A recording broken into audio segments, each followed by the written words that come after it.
नमस्कार दोस्तों, एक बार फिर से आपका स्वागत है एस काशी यूट्यूब चैनल पर। दोस्तों, आज की वीडियो में हम डी-ट्रिपल के माध्यम से जो आपको दिल्ली में टीजीटी, पीजीटी, पीआरटी की शिक्षक भर्ती देखने को मिली है, तो उसकी एग्ज़ाम डेट के विषय हम चर्चा करने वाले हैं। ठीक है, तो टीजीटी और पीआरटी के आपको अभी हाल ही में देखने को मिली है। बाकी पीजीटी की हम बात करते हो आपको 2020 के स्टार्टिंग में देखने को मिल गई थी, लेकिन उसका अभी तक एग्जाम नहीं हुआ। ठीक है, तो टीजीटी, पीजीटी, पीआरटी तीनों ही की एग्जाम डेट के विषय में आज की वीडियो में चर्चा करेंगे, इसलिए इस वीडियो को पूरा देखना, स्किप करके मत देखना, नहीं तो दोस्तों आपको समझ नहीं आएगा। बाकी दोस्तों, आप हमसे इंस्टाग्राम और टेलीग्राम पर भी जुड़ सकते हैं। वैसे तो आपका कोई संदेह डाउट वगैरह होता है आप इस वीडियो के नीचे कमेंट कर देते हैं। बाकी अगर आपको मुझसे पर्सनली बात करनी है तो आप मुझे इंस्टाग्राम पर डायरेक्ट मैसेज कर सकते हैं और टेलीग्राम पर भी आप हमसे जुड़ जाना, क्योंकि इन दोनों ही प्लेटफॉर्म पर आपको काफ़ी इन्फॉर्मेशन तो मिल ही जाएगी, साथ साथ आपको स्टडी मटेरियल भी मिल जाएगा, जैसे पिछले वर्षों के question paper, important question, practice set इत्यादि। नोट्स वगैरह भी आपको इधर ही अवेलेबल करा दिए जाएंगे। तो जुड़ने के लिए डायरेक्ट लिंक हमने आपको इस वीडियो के डिस्क्रिप्शन बॉक्स में दी है, तो फटाफट जाकर आप हमें यहाँ पर भी ज्वाइन कर लीजिए। चलिए दोस्तों, अब हम एग्ज़ाम डेट के विषय में बात कर लेते हैं। तो सबसे पहले जब हम पीजीटी की बात करते हैं तो इसके बारे में तो आपको पता ही है, इसके फॉर्म हमारे 2020 के स्टार्टिंग में हमें देखने को मिल गए थे, और पीजीटी के लगभग तो सभी विषयों पर हमें देखने को मिल ही गए थे। साथ साथ टीजीटी के भी कुछ विषयों पर देखने को मिल गए थे। विषय से मेरा तात्पर्य जैसे लाइब्रेरी वगैरह की पोस्ट होती है। ठीक है, तो इसमें क्या हुआ था दोस्तों, आपका 2020 में निश्चित रूप से एग्ज़ाम हो जाता, वो क्यों नहीं हुआ इसे तो आप जानते ही हैं। बाकी कुछ समय पहले डी-ट्रिपल ने एक ऑफिशियल नोटिस निकाला था, जिसके बारे में मैंने आपको चैनल के माध्यम से बता दिया था। उस नोटिस में यही मेंशन था कि 2020 में जितनी भी हमारी टीचिंग पोस्ट निकली थी, उसके जो एग्ज़ाम होने हैं वो आपके 8 तारीख से लेकर 20 तारीख तक हो जाएंगे, यानी कि 8 जून से लेकर 20 जून तक आपके सारे समाप्त हो जाएंगे। लेकिन दोस्तों, जब वो नोटिस निकला था, सबके मन में यही संदेह बना हुआ था कि दिल्ली सरकार एग्ज़ाम ले भी पाएगी या फिर नहीं भी ले पाई, क्योंकि आप जानते हैं कि उस समय के जिस टाइम वो नोटिस निकला था, ज़्यादा समय नहीं, कुछ समय पहले निकला था, तो काफ़ी ज़्यादा हालत ख़राब चल रही थी। और दोस्तों, फाइनली ऐसे हुआ, कल एक और नोटिस निकाल दिया गया। उस नोटिस में ये मेंशन करा गया है कि जो आपके 8 तारीख से 20 या 20 से 24 तारीख के तक आपके एग्ज़ाम होने थे, अब उन्हें पोस्टपोन कर दिया गया है। अब कोई डेट भी उन्होंने मेंशन नहीं करी है। उन्होंने ये कहा है कि आप रेगुलरली वेबसाइट विजिट कर सकते हैं, वहीं से आपको इन्फॉर्मेशन मिल सकती है। अब दोस्तों, जो एग्ज़ाम होगा वो आपका, वो मैं आपको पहले बता चुका हूँ, दोबारा से बता रहा हूँ। जिस टाइम भी आपका एग्ज़ाम होगा उस टाइम के हालातों पर निर्भर करता है कि कोविड-19 के चलते उस टाइम दिल्ली में क्या स्थिति चल रही है। और ये एग्ज़ाम बिल्कुल आपको दिल्ली में देना पड़ेगा, दिल्ली से बाहर आपका कहीं भी सेंटर नहीं जाएगा। चाहे आप भारत में आपने चाहे कहीं से भी अप्लाई करें एग्ज़ाम देने, तो आपको दिल्ली आना पड़ेगा।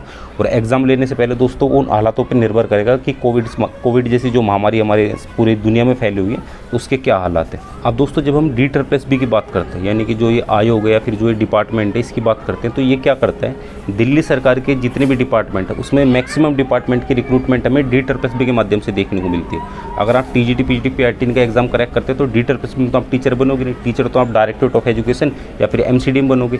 और ये दिल्ली सरकार के डिपार्टमेंट होते हैं, वो अलग है, एमसीडी का दोस्तों अलग से चुनाव होता है, लेकिन ये केंद्र सरकार के नहीं होते। ठीक है, तो जो डी-ट्रिपल भी है टीचिंग की तो निकालता है, इसके अलावा भी काफ़ी सारी रिक्रूटमेंट निकालता है, जैसे एलडीसी वगैरह हो गई, कुछ अदर डिपार्टमेंट है तो उनकी भी काफ़ी सारी रिक्रूटमेंट निकालता है। तो दोस्तों, जब हम टीजीटी और पीआरटी एग्ज़ाम की बात करते हैं, पीजीटी का तो मैंने आपको बता दिया, तो डी-ट्रिपल भी ने 2020 में काफ़ी सारी रिक्रूटमेंट निकाली थी। टीचिंग की तो निकाली थी, अदर भी रिक्रूटमेंट निकाली थी, तो उसके काफ़ी सारे रिक्रूटमेंट के आपके अभी एग्ज़ाम पेंडिंग पड़े हुए हैं। और ये टीजीटी और पीआरटी की तो आपकी अभी हाल ही में रिक्रूटमेंट आपको देखने को मिली। तो डी-ट्रिपल भी क्या करेगा, इसके पूरे के पूरे मैक्सिमम चांस है कि जो इसकी पहली रिक्रूटमेंट जो पहले 1 साल पहले निकल चुके, पहले उसके एग्जाम लेगा, उसके बाद आपके जो अभी हाल ही में टीजीटी और पीआरटी की रिक्रूटमेंट निकली है, इसके एग्जाम लिए जाएंगे। तो आप ये मानकर चल सकते हैं कि इसके मैक्सिमम चांस है कि पहले पीजीटी का एग्जाम होगा, पीजीटी के बाद ही आपको टीजीटी और पीआरटी के एग्जाम देखने को मिलेंगे। अब ये पीजीटी का एग्ज़ाम कब होगा, तो दोस्तों आप जैसे कि जानते हैं, बिल्कुल वर्तमान की अगर मैं बात करूँ तो दिल्ली में हालातों में काफ़ी ज़्यादा सुधार है। तो इसके चांस से देखते हैं कैसे होगा दोस्तों, क्योंकि अभी कोई भी डेट बताना तो बेवकूफ़ी है, कोई बता भी नहीं सकते एक्चुअली, डी-ट्रिपल वाले भी नहीं बता सकते, वो भी नोटिस के माध्यम से बस यही बताते हैं कि कब से कब तक आइडिया देते हैं। और इस बार तो उन्होंने डेट के लिए भी आइडिया नहीं दिया, बस उन्होंने यही कहा कि वेबसाइट को विजिट करो, उसके अनुसार ही आपको जानकारी मिल जाएगी। तो वर्तमान की स्थिति देखते हुए दोस्तों अब थोड़ा सा हालात काफ़ी सुधार आ गया। तो मतलब 500, आज के दिन की बात करूँ, कल के दिन की बात करूँ, 3 तारीख की अगर मैं बात करूँ, तो 500 से भी कम केस आए हैं। ठीक है, तो इस हिसाब से देख सकते हैं। और शायद से ऐसा भी बोला जा रहा है कि जो पॉजिटिविटी रेट है सबसे कम है दिल्ली का, और बाकी अदर स्टेट या फिर केंद्र शासित प्रदेश की बात करते हैं तो वहाँ थोड़ा सा ज़्यादा है। तो एग्ज़ाम तो आपका दिल्ली में होना है। ठीक है, और दोस्तों मैंने आपको स्टार्टिंग में बता दिया था, मतलब जब कोविड वगैरह चल रहा था तो उस टाइम दोस्तों मैंने खुद से तो कुछ नहीं बताया था, बहुत बड़े बड़े इंस्टीट्यूट हैं और बहुत बड़ी बड़ी संस्था है, तो उन्होंने एक गणितीय प्रणाली का उपयोग किया था। उस प्रणाली के अंतर्गत बताया था कि हमें कोरोना से कब राहत देखने को मिलेगा, और उनका बिल्कुल सटीक बैठा। मैंने आपको वीडियो में बता दिया था कि जो इसकी पीक है 20 तारीख तक आ जाएगी, 20 तारीख के बाद ये नीचे गिरनी स्टार्ट हो जाएगी। जैसे कि हम उत्तर भारत की बात करते हैं उसके अकॉर्डिंग मैंने आपको बताया था, और बिल्कुल सेम ऐसा ही हुआ। ठीक है, अब उसमें गणितीय प्रणाली में पीक तो बताई थी, लेकिन उन्होंने थर्ड वेव के विषय में भी चर्चा करा था। और थर्ड वेव आपके दोस्तों जो चांस है अक्टूबर के लास्ट में, फिर नवंबर के स्टार्टिंग में थर्ड वेव देखने को मिल जाएगी कोविड की, अगर देखने को मिली तो इससे भी आप एक आइडिया लगा सकते हैं कि अगर आपका एग्जाम होना होगा तो अक्टूबर से पहले ही हो जाएगा। ठीक है, एक तो थर्ड वेव का पंगा है, थर्ड वेव का कंफर्म भी नहीं कि आएगी नहीं आएगी। लेकिन DSSB का एक और नियम मैं आपको बता दूं, अभी लास्ट टाइम भी आपने देखा होगा कि DSSB क्या करता है, इसके काफ़ी सारे रूल्स होते हैं जब आप एग्ज़ाम देने जाते हैं। जैसे पूरी बाजू की शर्ट नहीं पहन सकते आप, शूज़ नहीं पहन के जा सकते। ठीक है, तो ऐसे काफ़ी सारे नियम होते हैं।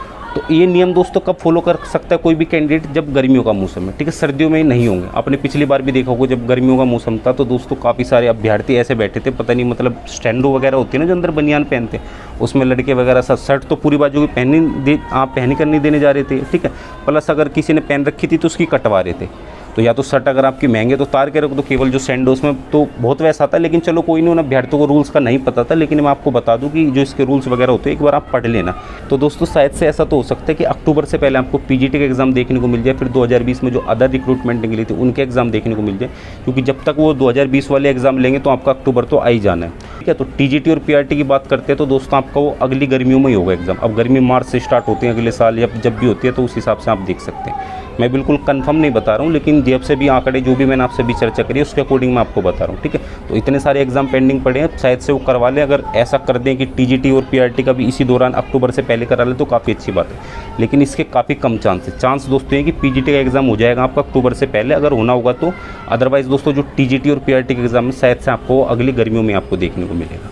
अब चाहे दोस्तों आपका एग्ज़ाम जब भी हो, क्योंकि देखिए आपकी रिक्रूटमेंट निकली तो एग्ज़ाम तो आपका 100% होना ही होना है, और कब हो सकता है उसके बारे में अभी आपने चर्चा कर ली है।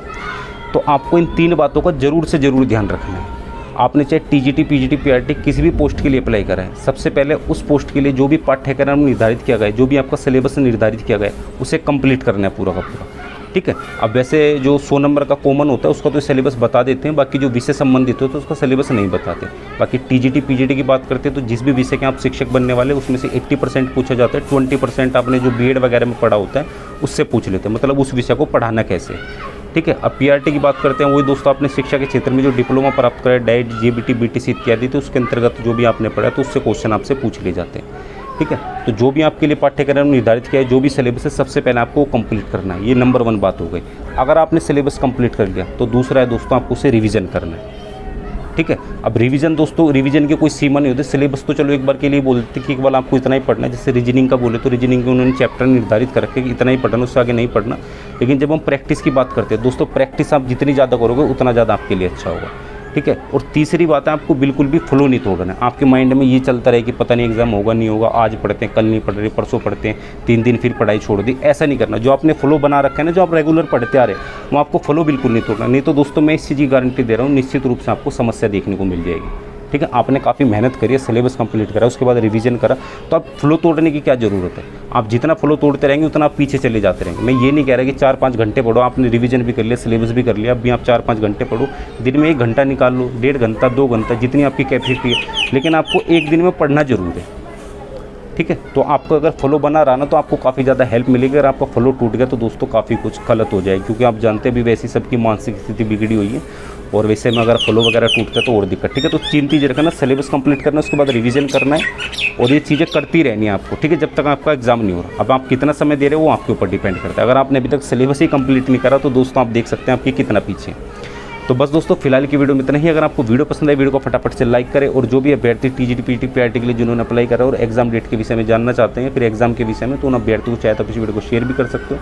अब आप ये सोच के तो बिल्कुल दोस्तों आप बिल्कुल माइंड में नहीं सोच रहे होगे कि मैं कोई आपको डेट बताने वाला था। डेट कोई नहीं बता सकता, खुद DSSB भी नहीं बता सकता। जो भी मैंने आपको चर्चा करी है वो बिल्कुल आपके समक्ष है। ठीक है, तो उन अभ्यर्थियों को आप शेयर भी कर सकते हैं जिन्होंने TGT, PGT, PRT के लिए अप्लाई करा है। बाकी अगर आपने अभी तक हमारे चैनल को सब्सक्राइब नहीं किया तो हमारे चैनल को भी सब्सक्राइब कर सकते हैं, क्योंकि हमारा चैनल केवल शिक्षकों और भावी शिक्षकों के लिए ही है। बाकी दोस्तों मैंने 2 लिंक भी दिए, इंस्टाग्राम का और आपका जो टेलीग्राम का। ठीक है, तो ये दोनों लिंक दिए, आप वहाँ भी हमसे जुड़ सकते हैं। बाकी अगर आपको कुछ पूछना है तो आप मुझे इंस्टाग्राम पे DM कर सकते हैं, इस वीडियो के नीचे कमेंट कर सकते हैं। तो बस दोस्तों फिलहाल की वीडियो में इतना ही। मिलते हैं अपनी अगली इस तरह की इंटरेस्टिंग वीडियो में, तब तक के लिए जय हिंद, वंदे मातरम।